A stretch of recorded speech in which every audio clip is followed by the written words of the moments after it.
What's up, everybody? This is Andy Morales, and welcome to episode 11 of Unraveled Influence. With me, is, of course, always is Angela Murray. So, Angela, how are you? Hey, I'm really good today. I had a really good Thursday. I kind of woke up feeling like today was a Friday, even though it's bummed that it wasn't quite a Friday, but still had Friday vibes. So, because I know we were talking to this amazing guest today, kind of having a Friday, Thursday moment, speaking with Stephanie Lamb here today. So, how's Stephanie doing? I know it's Yes. been a rough go, but I hope you're happy to be with us tonight. Yeah, thank you guys. Thanks for having me. I'm doing great. And yeah, just thank you guys for kind of carving out this space for me and other creatives out there and being able to set this up to give them a platform to speak from. I mean, we got to thank you because you're actually helping, all of us. I mean, you're really doing what we were acting like we're trying to do this, but you've been doing this whole time, building this community of poets. And our last guest, well, not our last, well, Lois also, but Arthur mentioned you specifically. You published one of his pieces in one of your recent anthologies. I believe that is true, right? Yeah, that's absolutely true. And I'd love to have them again. So, Arthur, if you're listening, hit me up. I mean, so we have those great, grateful anthology coming up. So I know that's something that I'm trying to work on. It's kind of hard to write on grateful pieces for me, kind of a dark one. But how can somebody submit for this grateful anthology?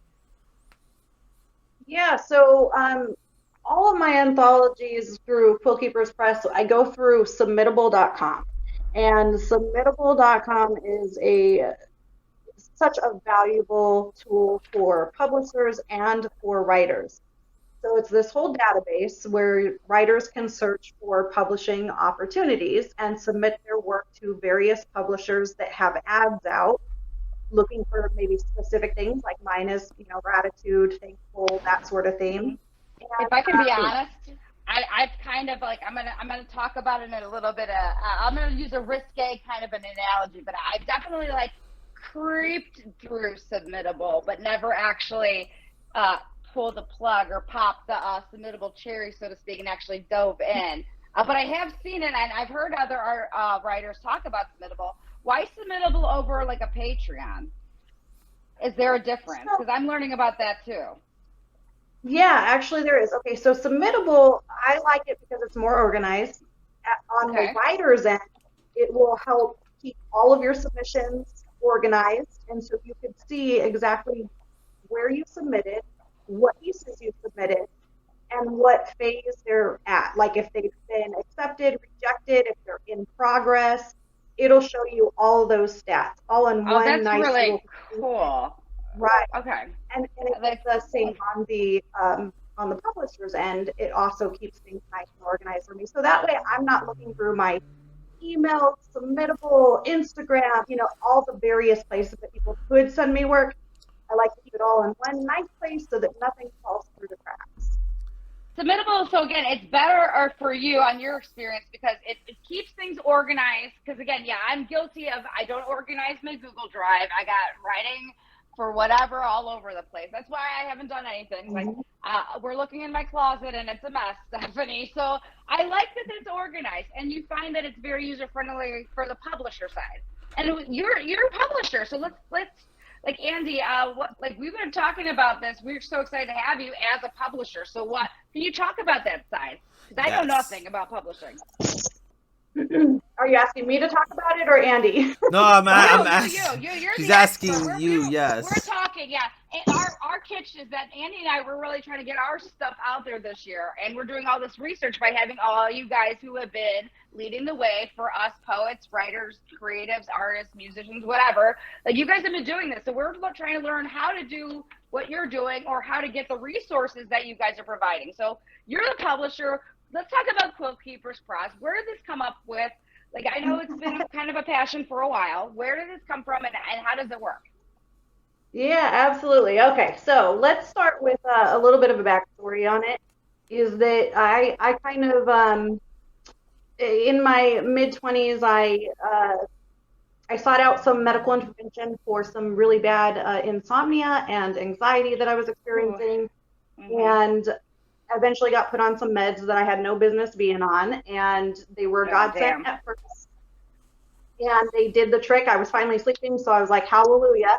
And then they kind of turned on one of the side effects or I guess bad drawbacks of it was that I lost my creative flow. I went through a horrible writer's block. I could not find my words for the life of me. I was really, truly a living zombie. And in that's gotta be so debilitating. Like that really must have like really even been on top of everything else, because that's probably your outlet, and then you couldn't even go to that outlet, so it probably felt like really debilitating even on top of that. Exactly. Yeah, it was really pretty horrible. But then in 2015, I decided to start my journey getting off of those meds, and when I did, my mind kind of just like, it was like this light went off and everything kind of came back to life.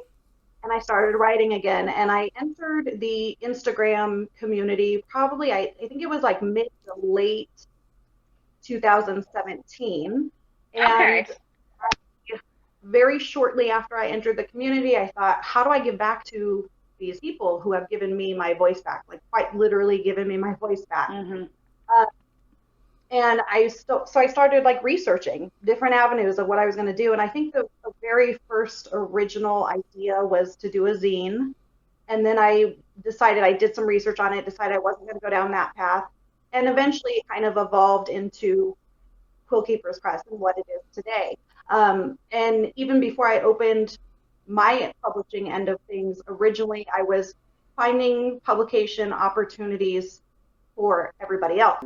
Page where I would post these opportunities that I found scouring the internet, and that's actually how I ended up stumbling upon Submittable and finding all these different tools I could use. So I decided to go ahead and take that plunge, that leap of faith, and opened Quillkeepers Press. And, I mean, it hasn't all been easy. Of course, it was right around the time that I opened my doors that I was actually having an interview with another place, and they were doing a video interview. And on the playback, I saw that I had like this bald spot going, and I was like, what the heck is going on? What am I going bald? So I had my son's girlfriend at the time check out my head, and sure enough, I had these really strange bald spots. And oh my gosh, wow! Like, and you didn't even notice it right away that it was pointed out to you. Oh wow! Well, I saw it on the playback of the video interview I did, and then I was like, okay, what's going on? So so speed forward a few months, I end up being pretty much completely bald, and I'm going to the doctor, getting treatment.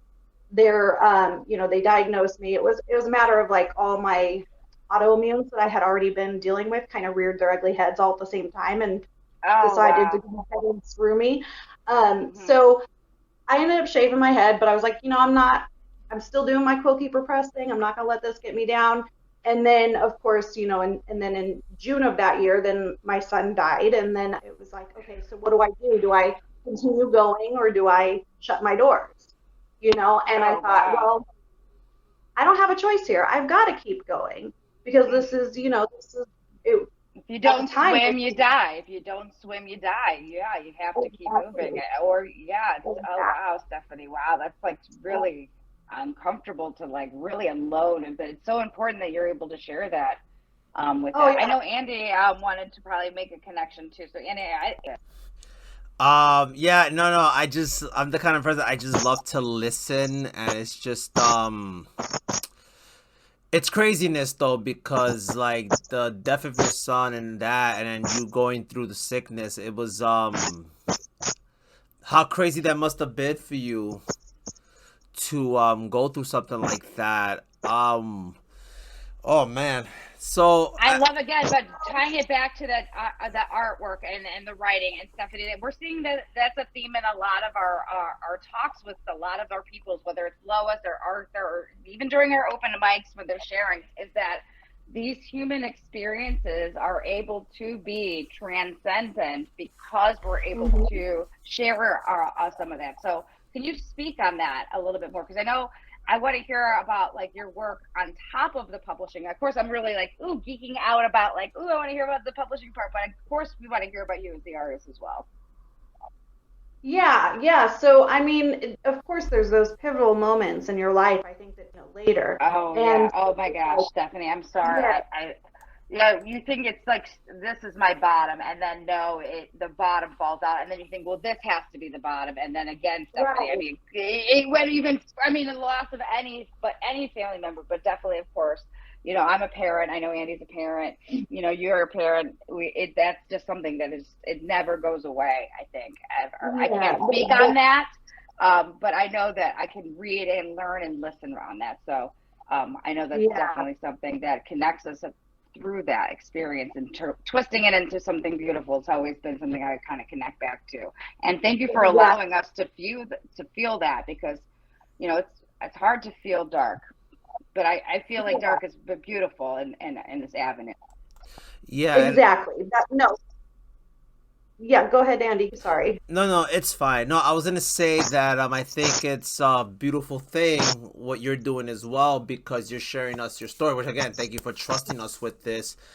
You said something earlier was very important about giving back to the community where they can publish their words, and I was gonna say earlier, because I didn't want to interrupt earlier, that that's why I decided not to leave. I mean, I took hiatuses here and there, but that's why I decided give back in that way, where give people a voice and provide a platform in that way, because I think that's important to get the words out, because let's be honest, it's hard for us to find a place and a safe space where we can have this discussion and really talk Right. about what our stories are, because let's be honest, everybody has a story to talk about, and I feel like it's about time we start building a bridge where we can actually have that story to tell and have that opportunity to get everything out there, so that's why it's not just Instagram. That's why I started posting on YouTube. That's why I started using the podcast platforms and put it as much as possible, whatever options I could put, where hey, distribute under this category or whatever, because let's be honest, everybody has a story to tell, and I think that's very important. Yeah. And Andy, I want to thank you again for sharing this, journey with me and allowing us to kind of partner with getting, because Andy's been, he's been the one who's been able to connect with you, Stephanie, and all of our guests coming up. He's kind of our talent search, so to speak. But we kind of have that fun atmosphere in the meantime, because we're trying to establish a safe space and a fun place, because we have to have light with dark, because it's too much dark for me. I can't come up. I can't breathe. So that's why I really enjoyed some of these kind of things. So talk more about like what kinds of cool things have you seen and done?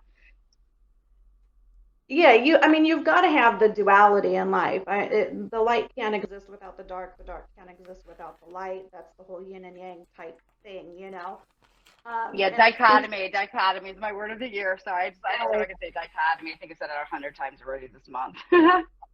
Yeah, no, and that's I think that and when it comes to I know that Andy and I have talked a lot about this with the community and taking hiatuses and coming back and having to do what was in our own best interest and what was going to be healthy for us, and then establishing personal boundaries that we could then extend to our audience.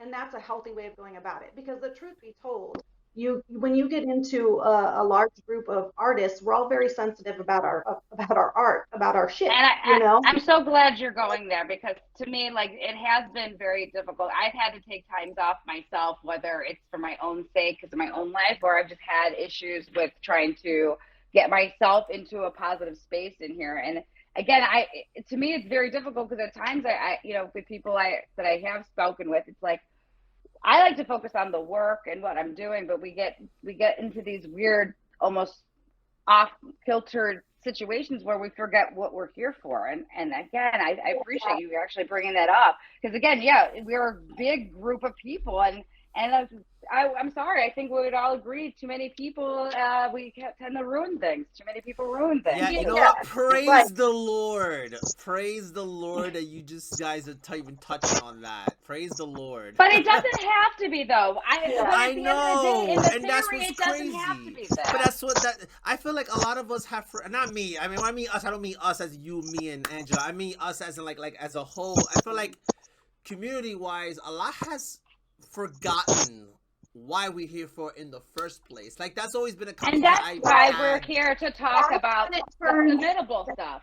That's why That's I when it like that we're turns toxic. shifting it. Go ahead, Stephanie. I didn't Yeah. mean to cut you off. I just like that we're No, talking that's about fine. what people are doing now, as opposed to, Yeah. really highlighting the ins and outs of what we know we don't want anymore. Because again, Yeah. there's so many people doing great things, and I want to be Mhm. I want to be a part of that.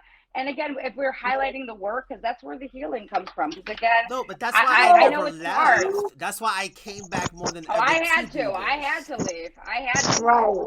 No, same here When you too. forget your purpose, or when you get too caught up in what else is going on around you, that's when it becomes toxic. And that's when you got to scale back. And like I said, build those boundaries, your personal boundaries first, because if you can't respect your own boundaries, nobody else is going to, you know? Amen. And so that's, And that's where you put yourself back into a healthy space, and then you get right back into the game. And that's what I had to do. I had to cut a lot of loose ends. I mean, I really did. I had to go through my account and kind of like delete a lot of people. Well, Stephanie, this does bring up a good question, and I think this is going to connect back to what you're saying, because there almost has been discussions before. I don't know if we've touched on this, Andy, in one of our previous topics, but there almost seems to be two groups of people that really respond to this poetry, because there doesn't seem to be the fan. There's nobody that doesn't do poetry that just happens to be here. But either you're somebody who is into the writing, the craft, and expressing the artistry of that, or you're here for the social, emotional, like diary aspect of healing and connecting with other people that are dealing with similar things. And those two groups sometimes don't interject too well, if that's what I'm trying to ask. Yeah, I get what you're saying. But we can make that place where it is a safe space. No, and that's why I came back. I want to build a bridge where, okay, we can all agree to disagree, because at the end of the day, we're here about one thing: the art, the poetry, the emotion, the soul. Like we could do all those things as long as we respect boundaries. And I feel like a lot of boundaries are not respected. I mean, thank God for me, I've never had any like drama like that in that way where I can say, oh, this person did this or this person did that. But it's like I know I've had situations where I had to discern who and how I went about certain things. I have a question for Stephanie that brought something up, Andy, what you said. So, like, when people submit to you, Stephanie, do you have opportunities where you have people who have submitted something and it just wasn't a good fit? And has it been a positive, or have you had negative experiences with maybe, have you had to turn down work, or in situations like that? Yeah, absolutely. So, I mean, there have been, how do I put this nicely? There have been, because again, situations ego's an issue. Ego's an issue, whether Right. you're a craft artistry or whether you're a diary. So, but again, we have to be honest and authentic. And as a teacher, you got to take feedback and you got to learn from it. So again, go ahead, Stephanie. Right. So the way I look at things is that I'm a reflection of the artists that I publish, and they are a reflection of me. Okay. And I think that that's a big aspect that a lot of people don't consider when they look at publishing. I think that the allure of just being published, a lot of people are like, yay, I got it. And they don't take a step back to go, wait a second, is this the right home for my work? Not just, oh, yay, it's a publisher, but are they the right publisher for me? What is their background? What is their experience? What can they offer? Who runs the show? Are they a stand-up, member of society? So if I run across work that say isn't, well, most of my anthologies, of course, they're themed. So if it's out of the theme, then automatically I'm like, okay, this isn't the right fit because it's not going with the theme. So with the Grateful theme, can we talk about the Grateful theme? Can you write a grateful poem that's not necessarily uplifting? Will that be something that would be well received, or is this anthology looking to be an uplifting collection of multiple poets? Oh, yeah. I mean, well, I believe on my specs on that one, it just says, to whatever you're grateful for, whatever you can express gratitude for. So, I mean, if somebody's, their gratitude is for something really dark, then that's what they're grateful for. You know what I mean? And as long as the work is well written and it somehow aligns with a grateful theme, then it's good work is good work, you know? So Wow, cool. So there's a challenge out there for some people to write a dark grateful, but again, I think it is possible. I definitely think it's possible. I'm kind of twisting my own hair here for a second, maybe. Yeah. Maybe. I don't know. Probably not. But still, I like it. This is different than the last theme. What was your last anthology? What was the theme for the last anthology? Because obviously it wasn't grateful. So the last one, the last one that the window shut was closed, I think, last month. That was the spoken word. So okay. so that's going to be an Audible book, actually. It's going to be the first. Cool. Oh, wow. Can I be honest? You should get with Arthur and his son Lennon, and you guys should maybe push that in CD. I got to tell you, that audio quality on the CD is superior. Maybe you guys can collaborate on that. Yeah, he did come I know it. recently, which was awesome. I'm serious. It was the audio quality it actually changed my opinion on some of my what I thought of some of the songs. Yeah, no, actually, while I was listening to that live, because I was there in the audience for that one, I was supporting. You're always, you guys, of course. Well, anytime that such a supporter. But no, I was actually having that same thought as I was sitting there listening. But of course, I wasn't gonna say anything or interject, make it about me or anything. But yeah, it's definitely. Well, we are going to make it about you. Arthur's not listening now, but he will be listening. But he'll already know that Lennon probably has an idea. Lennon's a freaking genius. Awesome. He is pretty freaking awesome, and I thought that was really cool that Lennon came on with him and everything. I thought that was. He was on the first one. It was so weird. I barely showed up, Stephanie, and he's like thanking us to the point where I'm in tears. And Andy's had set up all this work. He had done all this hard work. I just showed up 2 days ago. No prep time. Didn't even know Arthur between anybody. And then his son is so grateful. I'm on tears, Andy. Remember that? Well, you know what it is with me, and I said this to Angela. I think I said this to you, Stephanie, privately as well. The thing is, I know what it's like to not be given an opportunity for something, whether it's to have a voice, to put myself out there, and I got rejected a lot.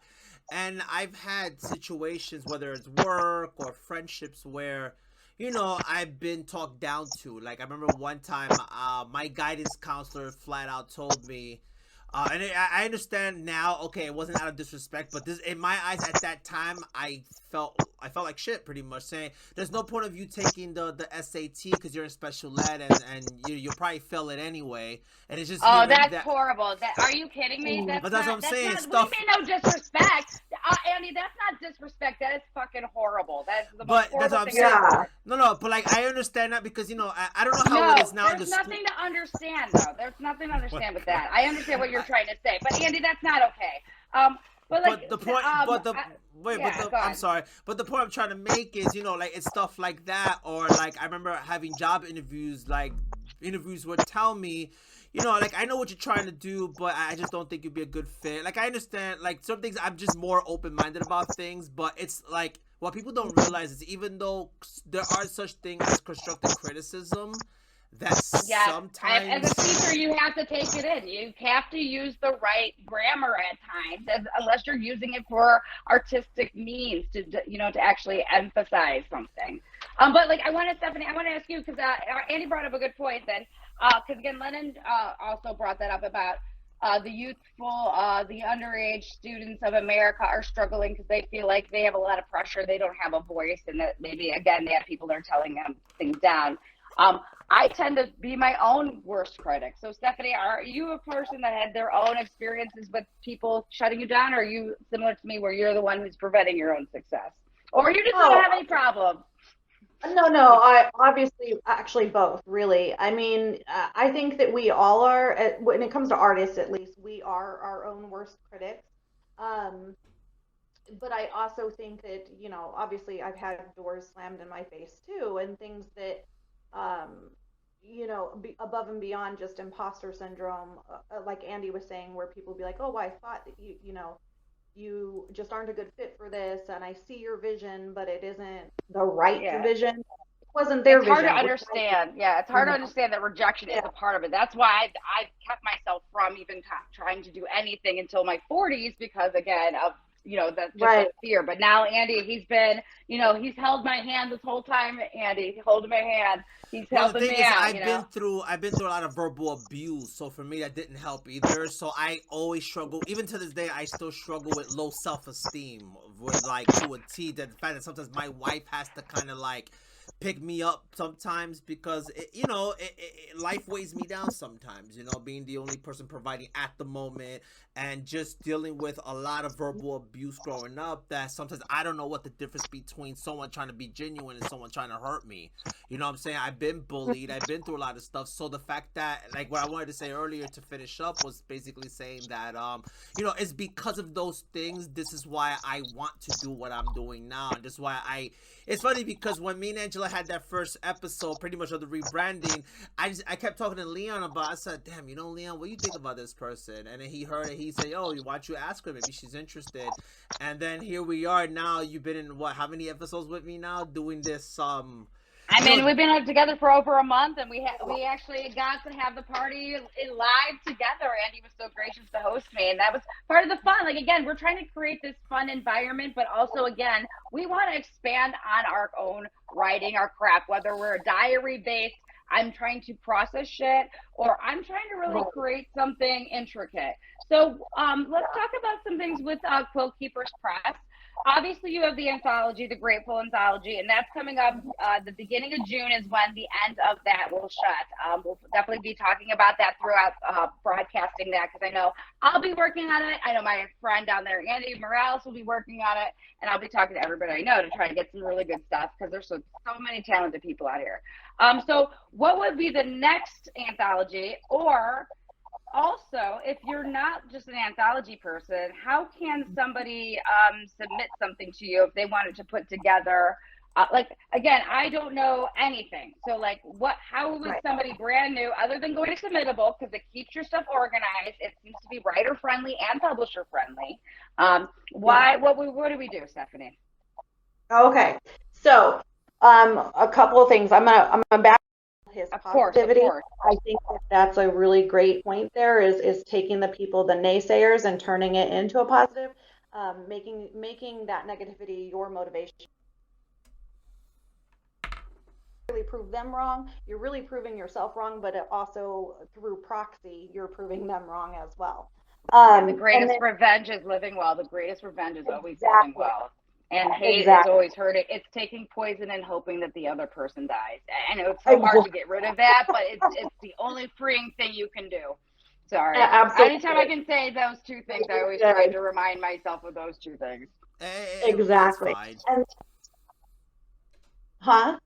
No. I was just agreeing. I get it. It's fine. I was agreeing with you guys. Well, and then the second thing I wanted to say is that so before I even knew that you two were linking to do this very amazing project together, it was just kind of serendipitous, because Andy and I had just kind of reconnected, because I had just reestablished my poetry account, and then Angela, you and I did too, and I sent you this really gushy DM of I know, and I'm fangirl here too. I was like, you've always been there. You've always been so positive and so supportive and blah, blah, blah. And I just want to let you know that I didn't do that because I was trying to brown nose or anything. I had no idea that you two were linking. I didn't get that at all, Stephanie. Stop. I can't believe you didn't try to. I can't believe, I've always wanted to say that same stuff. I'm just very uncomfortable. I don't really talk to people behind the scenes, because, again, I'm here for trying to create my own art. And, again, I use it to process stuff, but it's really, for me, I'm an artist that's been hidden in the real world, and I'm trying to just be my freaking self. But no, I wanted to say all those things, so I'm so happy you said it first. So I wanted to make it clear that was a very genuine moment, and I was same. like you, I'm not usually that outspoken, but in having lost, my stepmom, my son, and my brother all kind of back to back, I realized that like we're not promised tomorrow. So if you have something to say to somebody, do it. Do it now. Don't wait. Don't, so that's what I did. And I just took that leap of faith because I know that when I first came into the community, you were there. And Yeah. and In you were one of my 2019, we were in the similar circles, and I know I was like a fan. I was learning from your work, your everything. Like again, I've learned so much from reading other poets. That's the number one thing we can do to make our own work better is reading each other and taking what we like and learning what we don't like and supporting each other. And again, I feel the same way. And again, to be able to have these conversations now, they're so fresh and so real because again there's no bullshit here because we know what we're here for. We're here for like to really advance not just poetry or our own personal game. We're fucking sick of this fucking world, and this is why Andy fucking is doing this. And I'm sorry I curse a lot. I'm No, a dark it's poet, fine. but It's I'm the fine. smiliest, bubbliest dark poet you'll ever see. You know what I mean? I'm a very personable dark poet. Again, I never knew people. I didn't realize that people didn't know I was not like this super like reserved dark person. That I was actually very like hey everybody. I didn't realize that people didn't know that because I was so hidden, Stephanie. That's what I'm saying. I was so hidden behind the scenes, and now we're here. And Andy, this is all you because again, everybody has that story, and that's how we're connecting with each other. So I really appreciate Andy and Stephanie, and you're doing it too. I mean, as a female poet, as a poet who's experienced loss, and again, loss can be so demobilizing where you are stuck. It's not even quicksand, it's like you're in cement. And it's really hearing from people that go, if I don't fucking move, I will die. And that's where we continue to push each other forward. This is a marathon life. Life is a marathon, and we gotta keep pushing each other. And people fall at the 25th mile marker. People fall, and it's only 1 mile left, but we gotta keep pulling each other because it's tough. Right. And this is why we can learn from this. And I'm so happy that I think we have a shot. And I think we got to do the CD thing. I think we definitely got to do the CD for the Audible. I mean, I know that's definitely going to happen. It's from another exclusive, Andy. We got another exclusive. They don't even know yet. No. This is it's like I tell people, this is an honor and this is a privilege. This is not just because. It's like more like this is an honor and a privilege to do this. This is like whatever I do on here, it's like out of respect. It's out of just because of the fact that I love to I always had this heart to give back, if that makes sense, because nothing was ever given back to me. And the thing is, I don't actually expect anything in return. I'm actually okay with that. Like that's just me though. Yeah. No, yeah. Again, I couldn't agree more, Andy. Can we again, because also part of the community is we want to start actually coming up with tangible products, whether it's a physical book or an archive and being a piece of an anthology or our own work. So how would somebody submit something to Quillkeepers Press? Are you Are you accepting anything? Like how do you do it? Like I mean, I'm serious. Like talk to me as if I'm in first grade. What would I do? Okay, I'm serious. I'm absolutely serious. We don't do just anthologies. We hold 2 chapbooks. Yeah, I knew that. I did know that. That's why I want to hear from you. What do we do? So 2 chapbook competitions per year, and I pick 1 to 3 winners, just depending on schedule, depending on how many submissions we got, that sort of thing. As of right now, I've got my 3 winners from the last chapbook competition, and I'm wrapping their books up now. So within the next coming month. That's so great. That's wonderful. So we'll be seeing that coming out? You will. And then I've got also from Kimberly McAfee. She is coming out with it's called a Mare Asian. And wait, you said Tilly McCarthy, you said? Yeah. Yeah, no, that's funny. You're the second person to mention her because Lois talked about her as well and how she contributed to helping her with certain material for her Patreon. So it's pretty interesting that she's coming out a lot. We should probably definitely get her on one day. You Here should. we go. We're calling you out. Her handle is like writer poet Kim. Let me just double check that. Yeah, because my dyslexia sometimes, and that's the fun part, is that I'm a publisher with dyslexia. So hi. No, I But love that. That's the I would have freaking never best. known unless you I'm would an have told intervention me. specialist. That's what I want to hear. That's what I want to freaking Unless hear so you I would can have tell my said. freaking students that this happens. You know what's crazy? Unless you would yeah. have said something, I wouldn't have known that. I'll be honest with you. Oh, you'll realize it once we talk more and stuff. Because I mess up like common sayings and things like all the time. All anyway, and like her handle, I was gonna call her poet writer Kim or whatever, but her handle is writer poet Kim, and that's why I wanted to look it up because I knew I would mess it up.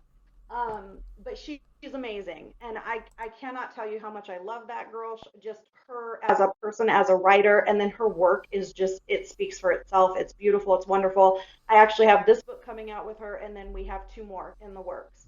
Um, so now, when it comes to the anthologies and the chapbooks, of course, those go through Submittable. But my other traditional publishing opportunities, which are like full length collections or novels or memoirs. Those are when I open my open submission window. That's when people will send me their manuscripts, and then I will look through them and pick which ones, you know, are the best, I guess, the best of the bunch, or which ones we want to represent, and then that's how we go on with the traditional publishing on full length collections So, or novels. so what's a recommendation for somebody? What makes a good manuscript over like what makes one more appealing or just overall something that's definitely, oh, you're going to want to turn this in versus you're going to want to check over that one more time. Right. Okay. So, one of the big ones for me is come with your manuscript at least somewhat edited. If there is like really bad, glaring grammar mistakes, it's going to be an automatic pass. Yeah, I I think it's a definitely, mis- definitely. yeah, I think it's a misconception though that a lot of writers think that they can submit these Really? manuscripts all this, yeah, all these mistakes in I'm it, really and shocked. I'm really shocked by that yeah, because oh, I yeah, tell people that writing is a two-piece. Like what you say is the gift, but how you say it is the wrapping. So like the grammar is the wrapping. So if you have poor grammar, it doesn't matter what's inside of it. If it's covered in dog right, shit, nobody's gonna want to look at it. And it doesn't matter how exactly. incredible, it doesn't matter how credible your gift wrapping is. If you open up and dog shit, and you need both. So I'm really shocked that Yeah. people are so arrogant. Is it because they feel Oh, like there's an absolutely. editor Well, for them? Is I that why? 'Cause think, again, I teach, and again, I know what it takes to put your name on something. So that's uh, why I try to instill in students that yeah, have a disadvantage. Your name is on this. yes. So I'm the queen of typos. I'll be the first one to admit that. Oh, I I am. can't spell either. I However, cannot spell. I am 1,000%. I'm very OCD when it comes to typing. Like I'm a kind, you know how they say, "Oh yeah, you should like write first and then proofread it and then fix later." I'm more like I'll fix while I'll notice. I was like, "Oh wait, let me go back here," and then it takes me a long time to finish something. I'm that guy. yeah. That's why I actually I use Read Write Google, or I'll use an Audible app to hear what I wrote, because again I will write the words that I thought like three words ahead in my sentence. Or what else So, makes a good manuscript? So I'm okay. thinking So, grammar. yeah. So, I mean, with grammar and editing, of course, just edit your shit before you submit it. Little mistakes here and there. I think that any publisher is going to look past that. But when it's like glaring or it's every other line or whatever, then we're like, okay, we'll find somebody else who is taking their writing more serious, because that's the way it comes off, is that you're not taking your work serious. And if you're not taking your work serious, then why should we? I think there's a misconception where a lot of It's writers think important. that Hmm. that the publishers will do all the heavy editing for them. And the It's a job. reality of Okay. it is that especially when it comes to indie publishers like myself, is that yes, we have the resources for editing. We don't want to spend 50 hours editing your stuff though, because in the reality, and like I'm linked with other indie publishers. I have like affiliates and people that I work with very closely, and we're all at the same consensus of like we put a lot of our own personal time and money into these projects. We very rarely. Yeah, that's important to say. That's again, it's not like magic. There's things happening behind the scenes, almost like realtors. Realtors put a lot of extra time, and teachers put a lot of extra time behind the scenes. So that's important to say. Say that again. Say that again. It's not like you're just sitting there and all of a sudden you're doing a lot. We are, and it is not a get rich quick scheme. We don't make a ton of money off of these books. We really, at least the ones that I'm affiliated with and myself, I can speak for us, is that we do it for the love of literature. We do it for the love of the community, So I think that there's that. Andy snaps. I see Andy snapping right now because I hear it, Andy. I hear the snapping. That's right. We are all doing the same thing. We're all going the same way. Let's go together. And I agree with this, Stephanie. I agree with you, Andy. So, other things that make a manuscript, good is having a vision. If you already come prepared, don't show up at a publisher's doorstep unprepared or with a wishy-washy vision and then want to change it down the road. I've actually had to cancel relationships with authors and artists because they came to me with one vision and then midway through or even at the end of the project said, you know what, can we just change the whole thing? No, we cannot. I've already invested 80 hours. Oh, wow. Yeah. And that is so very, difficult. I think that's very disrespectful to someone to do that. That's very disrespectful. Like, I spent all this time, all of a sudden now you want to change it. You should have thought about that before. Like, that's very disrespectful. I hate, why people do that? Like, why people do stuff like this? I mean, my hairdresser gets like crazy because I say I try to respect her time and be at, early and stuff like that and all the stuff. And she's like, you have no idea. Like, again, your time is valuable. Time is so valuable. That's all. We don't have time. That's the only thing we don't have. But you said something very interesting. Tomorrow is not promised. And it's so true. Time, it's funny because I think one time I said a prayer to God, was like, if you could just slow down time a little bit, Lord, that'd be great. I'm like, no, that's not realistic, because then what are you going to do with that extra time that you have? No, value every time that you have and use it wisely, because if you use it unwisely, then it's like you don't want to have a situation years or later on down the road saying, oh yeah, if I could have, would have, should have. And I'm the kind of guy, like, I'm not with all that. I'm not trying to have one of those situations. Like, I'm like, if I missed out, I missed out, and I'm okay with missing out. Like, it is what it is. Yep, I agree wholeheartedly. Yeah. And time is very valuable. That's why, I'm saying, like, come one edited, two with your vision, and try not to deviate from that. Because, and that also goes into play with, like, the reason that the publisher is accepting your work is because they liked that vision. If you're going to go change it at the end, then you may as well have to go through the resubmission process all over again, or I should say, go into the submission process all over again and do a resubmission, because especially totally twisted for sure. What kind of format? So if we're submitting, like, is a Google Doc or you like Word, because again, I'm saying, like, give me the basics. PDF, like, right? Oh, even like it's not even called Docs anymore. It's DocX now, they call it, and a PDF. Is that what you're asking, Angela? Yeah, again, I want to talk for our first time listener who's never written a poem before to somebody who's published 80 books. What is the preferred file? Yeah, okay, so that's a great question. And on every publisher will have their own requirements and their own specs.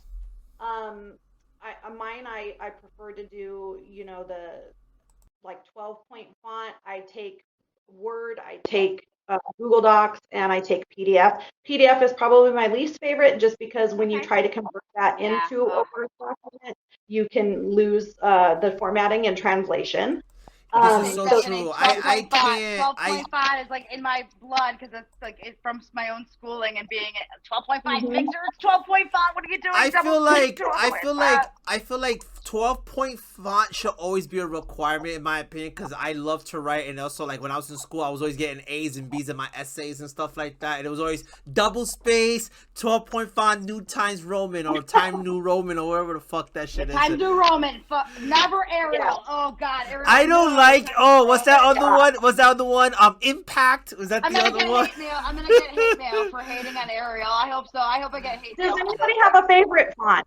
Does anybody have a favorite? I like Special Elite. I like that Special Elite, kind of that top. Oh my God! It starts with the letter C. It looks like a typewriter one.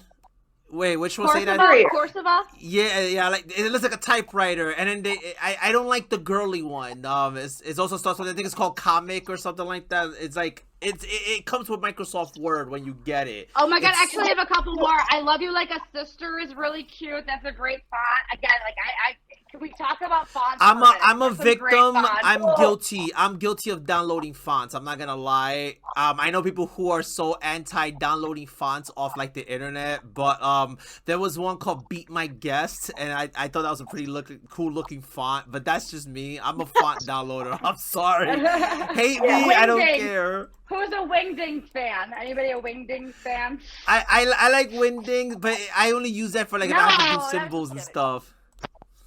No way, but again, I Love You Like a Sister is a really good one. And I think there's another one I gotta look, because there's a co-teacher I had worked with last year. She always was downloading these incredible new fonts, and there's one more I have to shout it out. It's right here. Love You Like a Sister. I know there's a website called 1000fonts.com. Frederica the Great.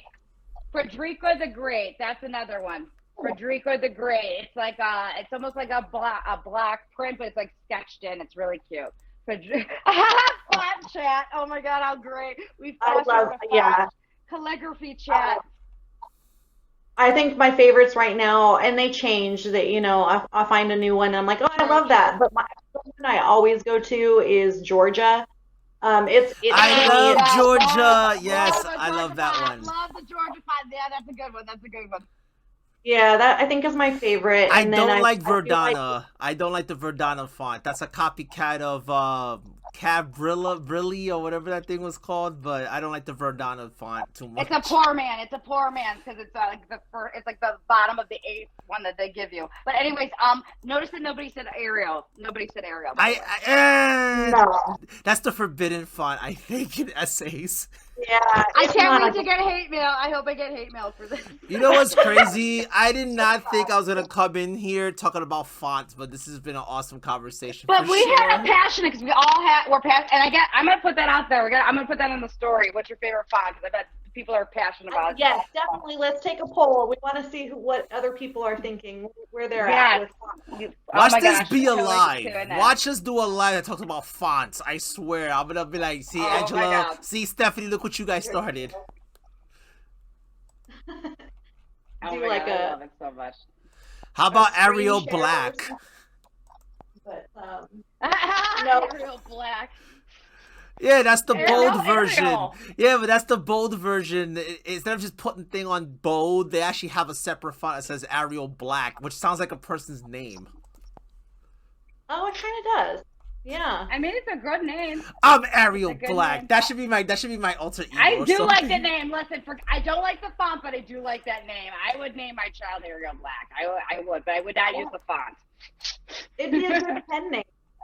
A good pen name. It would. Oh my gosh, that is true. Arial Black. Can that be my other? I might have that be my other pen name. Arial Black. I'm just kidding. I know if I can do it. Would Arial Black write mystery novels though? Andy, what does Arial Black write? I don't know if Arial Black writes poetry. I think Arial Black writes mystery. Suspense. I think she does too. She or he, whoever Arial Black. Yeah. Is. I always saw you know what? I think Arial Black to me would be like the Little Mermaid's alter ego, like when she's not pretty and when she's not without the fishtail. Yeah, she's more like a Slipknotty, but not too hard, if that makes sense. It's after the fairy tale's over and she's writing now and she's living it up and writing. Hey, whatever. that'd be good. I love it. That'd be good for her as far as mental health is. I'm gonna write a story about Arial Black. Forget the name of the That's not. Now I'm gonna write a story, and that's gonna be my main character's name now. Whoa, You know what, yo? You know what? I just threw an inspiration, yo. If anybody could, you know what? I think we just created a prompt thanks to you and Stephanie Lampoche. I think this is a prompt we can do on a live. Ariel Black, have a picture of the Little Mermaid. Call her Ariel Black. What do you see when you like? I don't know. We'll come up with something, but that's a good prompt to do. Yeah, I just love the idea of like super the dark version of the Little Mermaid. Instead of the Little Mermaid, it's the Dark Mermaid. A weak ass font, but super awesome person. Yo, there we go. Crazy. You never know where we're gonna go with this. You know. No, so instead of the Little Mermaid, it's the Dark Mermaid. Ariel Black. There you go. Yeah. So maybe that's the next anthology. We're coming out with ideas. Oh gosh, that would be terrible. Nah. I don't want to put that on you. Hey, listen, you never know. Like to come up with characteristics of her and then put it into one of those AI art thingies and see what it comes up with. Oh, who is or what is Ariel Black in the AI spectrum? Right. Ooh, are we gonna go there? Because again, I am scared, Stephanie. I'm glad you brought this up because I've been waiting for somebody to bring this up in a meaningful time, and I think this is it. We said, okay, factory jobs. Yeah, they'll come for the factory jobs. And then they're like, well, they're not going to come for the teaching jobs. Well, guess what, folks? Computers can teach. They took the jobs away. And then they're like, well, they're not going to take away the creative jobs. Holy shit, they're taking the creative jobs away. Like, they're writing their own stories. You know what's crazy? They're making their own music. But I think we're talking. We gotta get out of this. Like, you know what's crazy about AI? Because I was talking to another poet. Her name is Flo CC Flo, which she's been on the live before, and she was talking about how there are people who use AI to do like resumes and stuff like that. But she has this thing where she can tell it'll tell her if somebody used the AI or not. And it's just so interesting how AI seems to be taking over a lot, which is crazy. Like, you could command it to say whatever. Yeah, it's crazy, man. It's like again. Yeah, sorry, Andy. It's like everything is possible. That's why I believe that you could have an AI to put comments.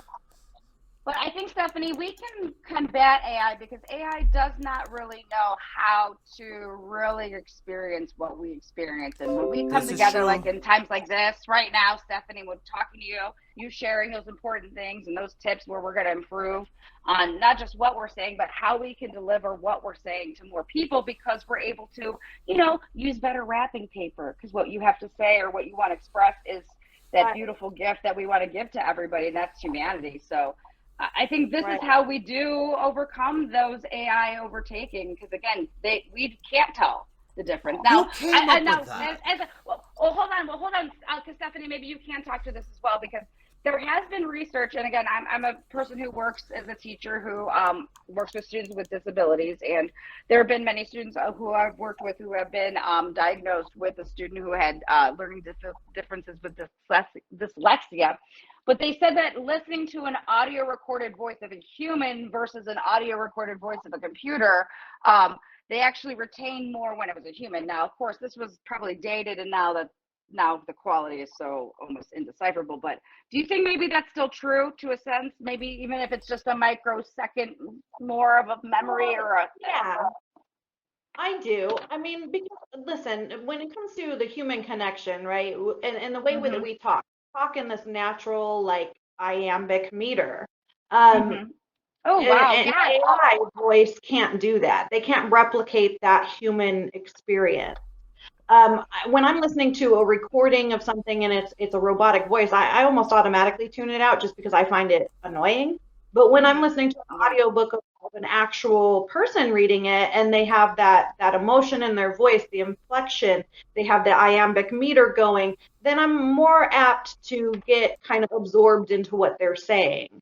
That's why I'm really looking forward to the spoken word anthology that you guys are coming out with before. That is awesome. The great, I love that this is almost ready. This is going to be coming out soon because we're waiting for the submissions for Grateful. Grateful is not until June 4th. So anybody who's still listening and with us and starting to think about, again, there's some challenges. Not all Grateful poems have to be sappy and happy. We can write some real dark or sad or even angry Grateful, whatever Grateful. Stephanie Lamb Poetry is putting the challenge out there for all of us. Whatever Grateful means to us is, fair game for this anthology. But I know this spoken word is when can we look really or listen for that? So not look, but listen for it. And Arthur and Lennon, we're already putting it out there for you guys to get to work on it. I'll be reaching out to collab on that. They'll get it done in like 2 days. They'll get it done in like 2 days, or those two. So the anthology, the window shut back in February, and then we have it set to be released in June. And then the window for submissions for the Grateful ends in June, and then we have it set to be released in probably October-ish. Maybe November. It kind of just depends on how time-wise goes. I mean, I hate to put out like it's going to be out on this exact date, because whenever I do that, something goes wrong. And Murphy's Law. Murphy's Law. That's what that is. Yeah. Murphy's Law. I know, and I'm the worst. I'm sorry, I'm the worst with that, because again, I'm always like, just tell me. I just want to know. It doesn't mean because again, I'm so. Andy's really good about shutting me up. No, this was me last night with the Murphy's Law, where you said everything, and what anything that could possibly go wrong goes wrong. That was me last night with my computer, right, Angela? Because like yesterday, I'm trying to, we're going to do this thing with Lois, and all of a sudden, everything else was fine. All of a sudden, when I'm about to start recording, that's when the bullshit happens. And now my yellow duck and Streamon does not want to work. Now I can't broadcast a damn thing. And I'm like, everything was fine. I had everything good. And now, all of a sudden, none of that crap had to work. How about, what time did I bother you, Angela? Last night, like, hey, can you do this on your computer to see if it's me? It's all good, though. You can bother me. We're partners in this, okay? We're here. But what in until we got it. Because, Andy, we planned, because Stephanie, I don't know, you're your parent, you plan 80,000 things. Murphy's Law. You know that 79,999 of them are gonna go wrong. You need to have that extra piece, and even so, we still trip and fall. But that's where the fun comes in, because again, it's that beautiful, that wabi-sabi kind of atmosphere. Because again, we can cry when we laugh, we can be safe when we're happy, and when we're connecting on this kind of level. So it's okay. It's okay that it didn't work out, because that's life, man. And that's, our work when we submit it for when it becomes published and tangible, that's when it needs to be legit, crisp, and clean. But this is life, baby. This is life. I don't like life sometimes. Boo. Listen, you have to laugh, because otherwise I'm just going to cry. And then if I cry, I curl up in the closet, and it's not good. Curl like a ball with a blanket. Oh my God. I remember me and my cousin. We're talking in the me and my cousin in the corner of the closet. Oh, me and my cousin, we call that couching, where like you have a hoodie on, your hoodie's on, and you're leaned all the way as far as you can possible, where your head between your neck and your back is on the couch. You're not even leaning on the couch anymore. That's what we call couching. Well, that's my life for sure, except it's the smallest corner of the closet. That's a good place. Or I like to be outside in the dark on the swing and nice weather, but it's not nice weather in Cleveland. It's too cold right now. Oh, in like the tri-state area is weird, because it was cold the last couple of days, and today it's like 57 degrees. I'm like, okay, what the hell's going on? Global warming, what are you doing? Well, the ice caps are melting, which is bringing the coolness, and then it's going to Wait, you guys still have snow? Oh yeah, it was it was decent. It was kind of like almost in the 50s, 40s, and then it gets snowy. So it happens. And listen, sometimes the snow comes down in June. It happened in Cleveland. It did snow in June. It did. I remember it. I will never forget it, Andy. That is insane. It didn't stick, but it still snowed. But still, in June? in June, yeah. Whitney was right. Yeah. Wow. It happens. If it Again, you snows, guys, if I it don't snows know. in, well, I mean, then again, it started. I think it snowed. Didn't it snow in California one time? Yeah, it's the other day, and it rained. It had like like a rapid flooding too, which freaked everybody out. In California, Yeah. Yeah. that of all places, that's insane. If it snows or if it gets icy snow in Puerto Rico, you know something's wrong. Well, I know Lois has experienced a few like ice and a little bit of I would say a half of a centimeter of snow. I think in Georgia has had it before. This Mhm. one time I used to teach 1 year in Cincinnati, and I was at a board of ed meeting about history curriculum, and they came into the room, and I'm from Cleveland, and they said, we're gonna let you guys leave. There's a storm coming.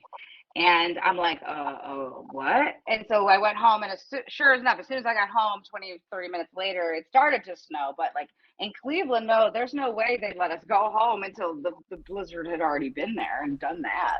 That was just funny to me. Yeah, I think that's everywhere. You guys Especially, gotta go. you You know gotta what's go. The yeah. snow's You coming. know what's crazy in Jersey? I know it's because I'm from New York, but I live in Jersey. So in New York, as it's snowing, they're already paving, kind of plowing the snow. Jersey, on the other hand, they wait till everything's done, then they start plowing. I'm like, what? So obviously Stephanie, have you ever been to Jersey? I'm not sure where you're exactly Oh, so this, geographic. I mean, no. So I've Because been. I have a question that came up in my trip to Jersey, and I wanted to know Stephanie's opinion on this. Oh God, I Oh, swear. If it's about the pizza, I swear to God, No, Angela, it's not about the pizza. It's not about the pizza. It's not about the pizza. It's even better. Oh my Um, God. which- She says Jersey which pizza is just question? pizza. It has nothing to do with the pizza. Stephanie, have you ever been to Jersey? Yes or no? Okay. No. Okay, well, anyways, in Jersey, you can't pump your own gas. And so I was not expecting this gentleman to scare the living daylights out of me to like get my gas pumped. And he wasn't ready for me either because I started chatting him up. Oh, Going, You're I gonna got a scare good me. one. I'm going to talk to you. So he said that every state should have people pumping gas because it would be good for the jobs. And I don't know. I don't know how I feel about that, Stephanie. Would you be cool with never pumping your own gas again? I mean, yes and no. I guess yes, because it's not exactly my favorite thing to do in the first place, but True. no, because I would feel like my rule of thumb, I came from a background where I was a bartender. I waited tables at Denny's and at other restaurants at Wild Buffalo Wings. So I know that service industry. And to me, anybody that's doing you a service, this includes, repairman at your home, on your car, any type of service that they are rendering, I feel like you should tip them. So I wouldn't Yes, want, especially with how high gas prices are. I did ask. I said, do they tip? And they said sometimes. And of course, I felt obligated to tip because I like to tip the service industry too. But I feel though, Stephanie, I have a hard time allowing people to do something that I know that I could do myself. Like, But that's just New Jersey. I'm almost guilty about which. I know, but still, but even like holding doors one open. thing. Sometimes I got I'll something be for you. like, I got a let me good hold one. the door open for you. No, I got a good. So So then hearing from the man that lives there, is it a norm? Do you have to tip? Is that like expected? okay, yeah, no, so it's weird because I've only lived in Jersey for 5 years, almost going on 6. I'm from New York. Everybody does the damn thing their damn self. I was gonna add on to what you said, but no. So from I don't drive, but my sister does. But I think it's like voluntary, and it's like okay, thank you kind of thing. I don't think it's a requirement to tip the person that's pumping the gas. But I do find it weird that in Jersey, it's actually illegal to pump your own gas. But here's the thing that I find the most interesting because I'm spoiled. I'm from New York, so in New York, I can go to a gas station, a deli, a pharmacy, and get some beer. In New Jersey, you only have to go to a liquor store and get that. So I can't go to a gas station at 3 o'clock in the morning if I wanted some wine or if I wanted like a can of beer or whatever and go get it. That's another thing that I hate about Jersey. You have to go to an actual liquor store and get it there. Oh wow. Okay. That's what I hate about Alright. Jersey. And everything closes at like 1 o'clock, 2 o'clock the latest. That in New York, What I everything love closes about at 4. Jersey, but what I love about Jersey is that recreational marijuana is legal, so that I Well, do appreciate. it's legal across the board here, so Not where Yeah, in New not York, always when they where legalized I'm it in New located. York, they were happy. Everybody was partying like it was 1999 when that thing said, "Okay, Yeah, it's legal." Oh my God, everybody was We partying. actually, the state of Ohio, we actually prevented it from becoming legal because we were afraid of this oligarchy that was coming through. And one of the people that were all the people that were going to own all these recreational pot farms were going to be these former NFL athletes. I think Nick Lachey from 98 Degrees and was going to Nick be one of them. And so we Lachey. voted it down. Wow. They voted it down, and Wow. that was Do you like guys know that Steve Urkel 5 years from 98 ago. degree. I'm at. You just brought back. You know what, He's from Angela? Cincinnati. He's from Cincinnati. You just made me feel old. You know why? Because you said 98 degrees. I'm. You know what? I'm done. You made me Well, wait, feel Stephanie, what old. were you saying? Stephanie, what were you saying? So Because I was saying, did you guys know that Steve Urkel, Mr. Urkel from Family Matters, he has his own strain. It's Actually, called, I I think it's didn't know called that. Urkel Nurple or something like that. Yeah, it's What? yeah. So he's got his own strain. So I'm not opposed to him being part of that. Owning everything. But yeah, he's a huge pothead. Like, so anyway, it's legal across the board. So New York, I remember when they made it medically or for medicinal purposes. Is it across the board legal now for recreational? Yeah, so now from my understanding, I could be wrong, but I believe now anyone could just have it. But let's say if you're just smoking it just to smoke it, you have to have a certain amount. If it passes, it's like a knife, like it has to be like the size of your palm. It's like that. If you're just a random guy, like you said, recreational, whatever. If it's one of those things Stephanie, that I bought it in 3 states now, and Jersey was one of them, and it was great. You just walk in, you can get whatever you want, and you walk But out. that's what I'm saying. Yeah, so you Yeah, can go well, to you can I go mean, to you can go to a smoke shop and actually get it. But like I said, I know there's a certain amount that you could only carry with you. So it's weird. I mean, I don't smoke anymore, but because back then I had to get it from somebody. Oh, let me get a 20 or whatever. Now it's a little bit different. I haven't smoked since I got married, to be Yeah. honest. So I don't know like now. But that's my understanding Andy, of it, though. I was 25. I was a very late bloomer. I was 25, and it just really helped with my anxiety. That's all I have to say. But weed Yeah, is technically yeah. I don't not have any other bad. vices. But it's not No. bad. I struggle with the guilt. Stephanie, I do struggle with the guilt, like being No, a mom. because and a you teacher, know stuff what it like that. is? I do struggle with fake guilt because, again, it's legal in some states and not others. No, but you know what it is so when you grow up silly. in a Hispanic household, they're Don't like, tell oh, my ese malo. Like I'm like, okay, but it can't kill you. It's not like I'm doing cocaine or if I'm doing Andy, Molly. And I used to Andy. do a lot Right. of Molly. Like, Andy, don't tell my parents. Forget you, Andy. We don't tell my oh parents. no, you So can't tell your how do they parents not that. know? Oh I no, can't yeah. tell my parents. But I'm a 40-year-old woman, and it's legal. Come on, and my mom totally smoked weed, and I know my dad did too in the '60s. Come on, Yeah. but still, That's what don't I'm tell my saying. That was parents. the worst. That was the worst in the '60s. Now it's okay. Like what? Does it? I mean, oh god. It's come a long way. It really has. I do remember that Yeah. street weed back in the day versus what it is now. And I'm in Arizona, and it's legal across the board here. And in full disclosure, I use it, but I only use it at night, and it's for my Mhm. insomnia, my anxiety. It was Yeah. my holistic approach to resolving I my issues. Oh, Stephanie, I bet that was very helpful for you because when you Oh, transitioned from a yeah. pharmacological, I almost sounded smart for a second, but like going from that chemical concoction Pharmaceutical. of different, thank you, hon, where you're really affected chemically by your body, and then going towards a more holistic. And again, it's a naturalistic approach, and there's different types of there's botany and there's evolution and there's genetics involved that they're taking certain traits of strains and just like they're GMOing and just like they're using the CRISPR to change our DNA, because that's happening too. Forget AI, our DNA, we can actually change our DNA. So again, we got to get into this writing thing because we're almost gone because we're all going to be Yeah. these crazy things. But yeah, I don't know where we're going. But yeah, because again, Stephanie, I'm with you and 1,000%. And as a woman, as a mom, I felt like so stupid about feeling stupid about it. But again, I get like that sometimes. Well, and I think that all three of us are around that same age group where this was a very taboo conversation to have. Just even 10, 20 years ago, we had to hide what we were doing in that regard. And now it's more socially acceptable. It's still not socially acceptable to smoke crack. It's like the tattoo. It's like tattooing. Yes, oh god, exactly. that was like the ultimate sin if you did tattoo. You know how much, like when my brother got a tattoo, the only guilt trip my parents. Oh, what did he get? What was the tattoo that he got? It was a tattoo of Puerto Rican flag. That's all it was. I know. It's like, of course, I knew it was gonna be something either like honoring the religion oh or honoring my god! He's like, oh, now you knew, can't give me blood. Now you can't do this, and now you're not gonna go to heaven. Because I'm like, oh my god! I'm like, give it up. Well, it's a Jewish religion too. Yeah. My parents are Catholic. Too, yeah, you can't. So you're not. Yeah.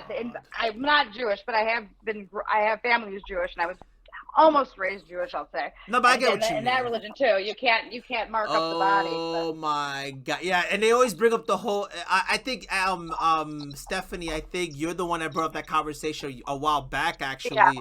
Yeah, they always quote Leviticus, or they always quote. I forgot what the other verse was. I'm just like, oh my god, why do you always bring that one up? You can't bring nothing else but that. You and I, we had that conversation about Leviticus and what a scary book it is, and how it says that you can't have tattoos and that's a sin, and flash past the hell if you do, but which I think is utter BS, but that's neither here nor there. No, it's fine.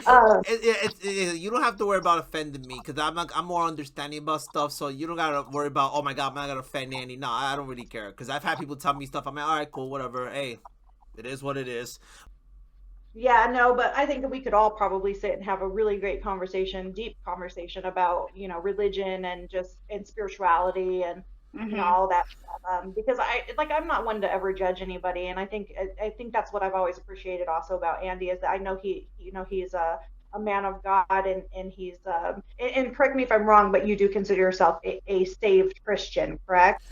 Yeah, and I'll explain. So basically, yes. By category, yes, I'm considered a non-denominational Christian, which I think it's weird because a non-denominational Christian is a denomination, but whatever. That's a whole nother conversation. But you don't tend to side towards more down the Catholicism aisle.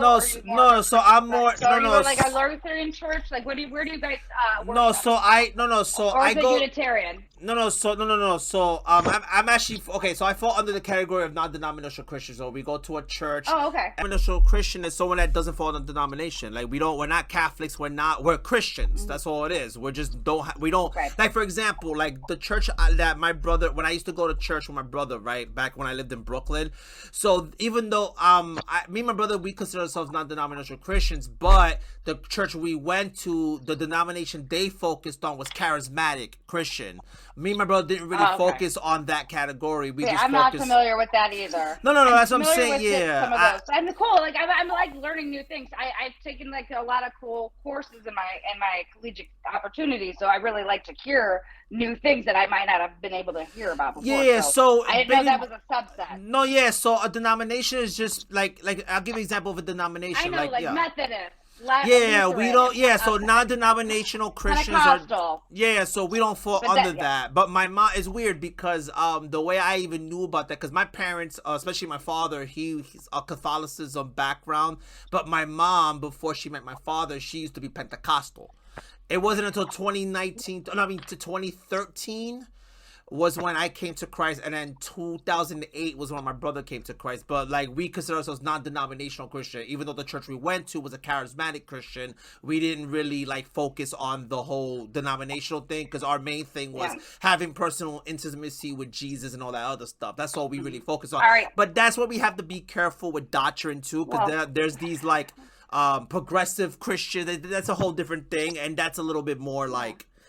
Yeah, well, so can I say this too, Andy? Because Stephanie, I know I want to hear from you too. But here's where this is going to be a good thing, but a totally horrible thing. But I'm going to say this: Technically, my mom is Jewish, and I was born from her. And under the Jewish religion, I am a chosen one for being born from a female vagina that is Jewish. Additionally, I had been a part of a few times when I had really close friends, and I had been saved in a Baptist church. Additionally, when I went and took a religious course, we looked into different religions, including Hinduism, and at that Hinduism, which is really kind of an interesting subset of beliefs as well, we asked about, like, well, how would one convert to that? And they say you don't convert, you just are. So in all essence, we can all be ones who worship Hinduism. And then finally, the Buddhist ideology just seems to fit with kind of where I am spiritually, about the being satisfied with nothing and finding contentment in that.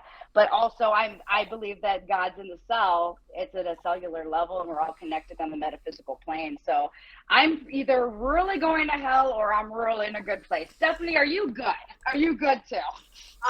I'm very much a kind of, I mean, probably a happy medium between you and Andy, where and quite honestly, in my studies of religion, I align myself, for the longest time, I aligned myself with Judaism. That's what I considered. I wasn't technically Jewish. I wasn't born Jewish. I was not raised in a religious household, period, because my ancestors are actually polygamous Mormons, and my mom did not. Wow. Yeah, I have a interesting thing to say about Mormonism, because my wife, her family background, even though she did used to go to a Catholic church or whatever, but my brother-in-law is actually Mormon, and so it at times it can be difficult at times when I have a conversation with my brother-in-law, because he's Mormon, I'm not denominational, but then my mother-in-law is Catholic, so there's just some things we just don't we won't really touch on it. That's where it gets difficult. No. That's why for me, I'm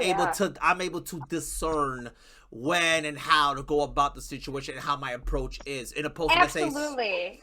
Andy, yeah, you're so good about that, and no, I but people have rebuked me for that, though. Like, even like when I used to live people have, because you're supposed to do, you're supposed to believe this, and that's it. Exact opposite. Isn't that the exact opposite of what Jesus taught? Wasn't he all inclusive? I mean, quite literally. I don't want to go there, because Stephanie, I wanted to ask you about you of really kind of I don't want to. I want to say identifying with Judaica, because was it the tradition of Judaica that kind of drew you in, because it is one of the ones that have had tradition for so long? Or what brought you into that? And it was that it hadn't been so muddled over the years, that there was still those sects that are still it's so incredible. rooted. The dedication to the tradition, where women are covering their heads with wigs, and not a man other than their husband should see their own hair, and separating the dairy and the meat, like having separate kitchens, and people are doing that. Yeah. So that's really what drove you to that? It was that, and it being, one of the longest standing religions, it was the fact that in furthering my studies, I realized that Christianity was really just, it is a split off of Judaism, that they kind of took the parts that they liked about it and then kind of evolved their own, which is great. As Lutheran did from Catholicism, so to speak, as well. Right. Kind of So broke the 14 of points or whatever. Right. Everything kind of originated from there. And I also, at the time, and I don't know that I necessarily agree with it still today, but it was their outlook of Jesus, that he was a prophet, not necessarily the Messiah, not necessarily like the Trinity, like they believe in Catholicism, that sort of thing. Now, I think my views are maybe a little bit different on that topic today than they were back then, but for the most part, that's kind of why I gravitated.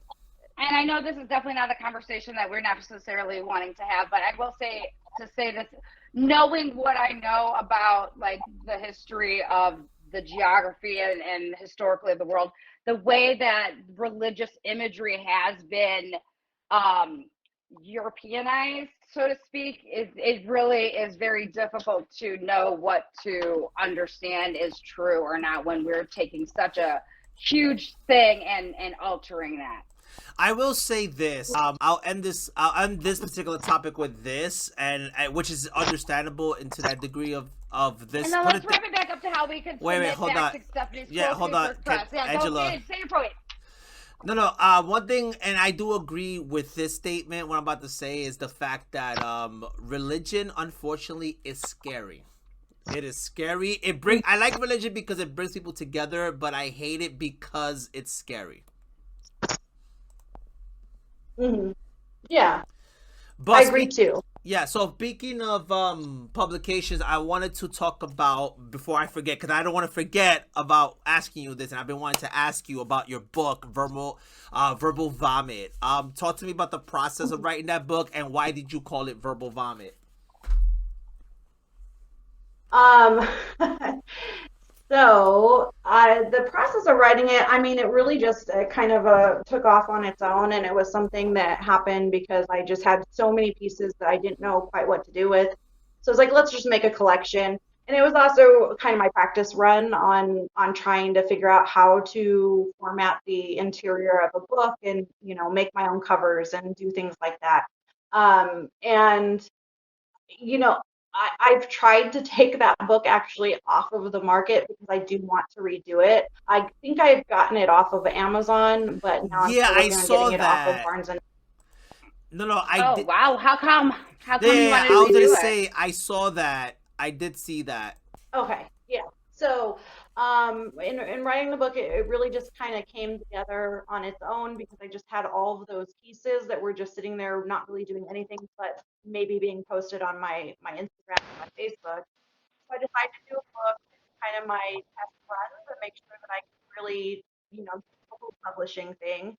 I had submitted it to several publishers and, of course, got rejected. I mean, that's part of the game. You have to have thick skin when you go into trying to get published. You're going to get like 99% of rejections. Yeah. So I And that's what it decided is. That's just what it is. Yeah, exactly. So I decided to publish it myself. I named it Verbal Vomit because this goes back to when the light went back on in my head and I started writing, and it felt like for a good, year or two, I couldn't put the pen down. I was Verbal writing. vomit. That sounds something I know. I know verbal. Yeah. Verbal vomit for sure. Exactly. And most people who know me know that I don't have much of a filter. I say what's on my mind. I say what's on my heart. And it is what it is, So Stephanie, we gotta say this real quick, Andy. We gotta say this because I think this is important to say because Stephanie, you brought this up, and I think we just need poets. We're like NBA stars. Like it's that much of like the percentage of really. So you really gotta accept that rejection because again, we're fighting for so little, and that's why having each other and having each other's backs and supporting each other. That's why we're able to do so much more. So Stephanie, thank you for. Let's hear about your book because again, we don't have access to it. So if we're some of us late to the game, you cannot get it unless you go to Barnes and Noble still because she's still trying to get it off there. But you're gonna redo this book because why? Yeah, I just think that I could have done a better job. I would rather have. I that's think how writers are. Writers are like that. Yeah. Writing is never done. I will say Yeah. this, Stephanie. One of my favorite books from Chuck Palahniuk is called Invisible Monsters, and he redid it. And when he redid it, he actually set up the redo as if it was flipped to page 78, as if it were a magazine, and it was continuing the story because that was part of the vapid theme that he had. So. This is kind of a great opportunity for you to actually take that and follow into kind of that creative aspect. So are you going to try and just improve it, or are you going to just shake the whole thing up? Yeah, I mean, I'm going to try to improve it. There's some pieces in there that I want to take out, and then there's some other ones that have come, to fruition since I first published that I'd like to get in there. So you're going to add to it. That's my next question. Yeah. You're going to add more juiciness to it. Great. More vomit, more juice to the vomit. Yeah. Add and subtract. I'll be doing both. And then, of course, I mean, I feel like especially when it comes to a poetry book, there should be some sort of underlying type of theme. And while mine kind of did, it kind of didn't. There was a lot of mental health pieces in there, but then there was also a lot of like love gone sour in there. And then there was some others that were like that mushy, still in love phase type thing. And I really have come to terms with, as much as I would like to, say that I'm a a broody poet or I'm a darker type poet. I am a love poet and mostly love gone wrong. That's just You who I am. gotta be you. You gotta be you. You gotta have your voice, and that's why you're doing so well now, because you found your voice, and that's Right. so great that you found it. And I agree. It's your sculpture, and we've heard this before, Andy, and some of our other things too. This almost itself, the process of making it before, taking it off the shelves, claiming it, reframing it, and reintroducing it, that in itself is also the performance art within. So that itself becomes an additional layer that have you started that process of retooling it, or you're so focused on your publishing side that you haven't gotten to it yet? Yeah, so I've gotten as far as going through the physical book and like tagging the pages that I want to keep. I've gone through all of my records and like edited and kind of, because that's another thing with me is I think poetry is forever evolving. I can look at a piece I did 5 years ago and still find ways to improve it today.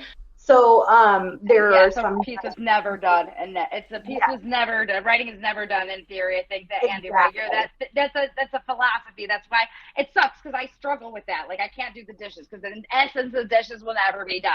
Like making the bed, in essence the bed will never really be done. I struggle with that, but so writing itself is a never-ending process. But yeah, it's a fun process. Yeah, which is an aspect that kind of tortures my OCD when it comes down to it, because with my OCD, like things to me have to be done in a very chronological order, and they have to be done perfectly, and they have to there has to be a final, there has to be an end point. And so with poetry, there never really is an end point for me. So it's this constant like kind of battle in my head. But also, real with quick, word vomiting. Oh yeah, go ahead. I want to give a quick shout out. I know that you guys are connected with him as well, but the person who helped make me see that I am a love poetry poetess and to be okay with that is, in the ether. He really. Oh my gosh. I gotta get him on too. He's an amazing. Oh my gosh, incredible. He's Dustin said maybe when he's back on the East Coast, we can all be in the same space and have an incredible interview. So like definitely knocking out, with teaching, I'm free all of June, all of July, and most of August, and the ether. Benjamin, come on, let us know when. Yeah, he's the best. Andy already knows I know how to get it down there. So, oh my gosh, Stephanie, yeah. How did that happen? Like, how did he influence you to wake up and go, hey, I'm not this who I thought I was. I'm actually better. So how did that come about? Yeah, so he and I connected because I stumbled across his page, he stumbled across mine, and when I was doing lives and I was a curator and a live host for, some of the platform pages, a panoply of poetry. Back in 2019, which was why we speaking of, Andy and I did the other. Speaking of, I gotta say something before I forget, because I've been meaning to tell you this and I keep forgetting to tell you this. So you brought it up, so I'm gonna tell you now. So back in the day, right, when I was first, getting my poetry featured and stuff like that. So whenever someone would read my poetry, this is before I had the screen catcher thing, I would record with a different phone, play the thing and record the actual part where I'm getting read, and I actually found the one where it was you and Cynthia reading my piece. Oh my gosh. And I still have it. Awesome. I still have it till this very day. Can I play it right now? I just relinked with Cindy, so hopefully she'll be coming back at some point, and hopefully there will be something in there that has to do with she and I. I'm still just kind of, I can't say too much, but I'm waiting to hear back from her. Yeah, didn't she get married? No. Didn't she get married? Yeah, to the Bone. I was named Jeff. I think his name was Bird Bones Project. There was my dyslexia in the works. Bird bones, birds. Oh no, it's Bird Bones Project. But going back to Ben, is that the way that he and I kind of connected is because I was one of the first people to find his poetry and read him live. And he was very appreciative of that. And I continued reading him because I loved his message and I loved the way he wrote and I loved him as a person. He's incredible. He's just like boom, boom, in boom, addition boom. to that, back in that day, that was a time period where there was a lot of predatory behavior happening in the community, and I was really, really shying away of talking to anybody who was male through DM. But he always made me feel safe. He was always respectful. He was always big deal. kind. That's the way it's supposed to be. Exactly. Right. So he and I would talk, like friendly conversation through DM, and I felt safe doing so. And it was in one of those conversations that he said, Stephanie, you are a love poet. Just own it and be happy with it and make your best work. And I went, oh my God, and it clicked. You know how sometimes when people say something to you, like you could hear it 1,000 times or you could say it to yourself 1,000 times, but somebody can word it just the right way and suddenly at the right time. Exactly. And that's Stephanie, I'm looking for that. I'm waiting. And Andy, like you pulled me up out of the ground, Andy, and I'm still continuing. But the thing is, I didn't know. You know what's funny with me and Angela? It is so interesting because when I first met her, I didn't even know who you were until you had that post. But I'm like, okay, I didn't even know you. I was already following you. I was like, okay, whatever. Yeah. And you were talking about New Year's Eve. I said, and I said, hey, I don't know. It's just somehow we just reconnected. But I think I looked at it as that was the confirmation I needed that, okay, I should be bringing the podcast back. I should be rebranded. I should be doing these things. And again, all this started from a New Year's Eve post. And then to think, we're looking back now like, oh, snap. Like, wow, this started here. And here we are today. Same thing with me same thing with Stephanie Lamb Poetry. All this started was you were on A-Pop and you were also on Your Heart Beats Loud. Like that's how it all started, and here we are having a conversation. We're doing. We're bringing it back. And we're breaking bread, like they say. We're breaking bread. Yes. We're coming back. We're calling. I mean, I hate to do it because I don't want to go this route again, Andy. But like we're calling everybody home. It's time. It's time to come to the table. We can share again. We can come together and be human again. Yeah, we just recently. I need this. I can't take it anymore. Yeah, I just recently changed my handle from that page into the podcast, obviously, and now I just have a separate page with my poetry and stuff. So it's weird putting poetry on a new page and actually being more, like, it's funny because you said something very interesting, Stephanie, about taking your book out and seeing which one works and stuff. It's the same thing now. I'm like, okay, I'm not gonna just put anything. I'm gonna put what I think should go on there, kind of thing. And that's really what I'm doing now. It's interesting, but I think I needed to change the handle because now it's not the Andy Morales, it's the Andy Morales because I couldn't use the handle anymore. I was like, it's okay. And so, a little tip here, though, guys, is, because I know we've all kind of taken our hiatuses to kind of regroup and rebrand and figure ourselves out and establish what we, said earlier, those healthy boundaries, is that the entire time that Stephanie Lamb was gone, I still have and continued to work with an anonymous account.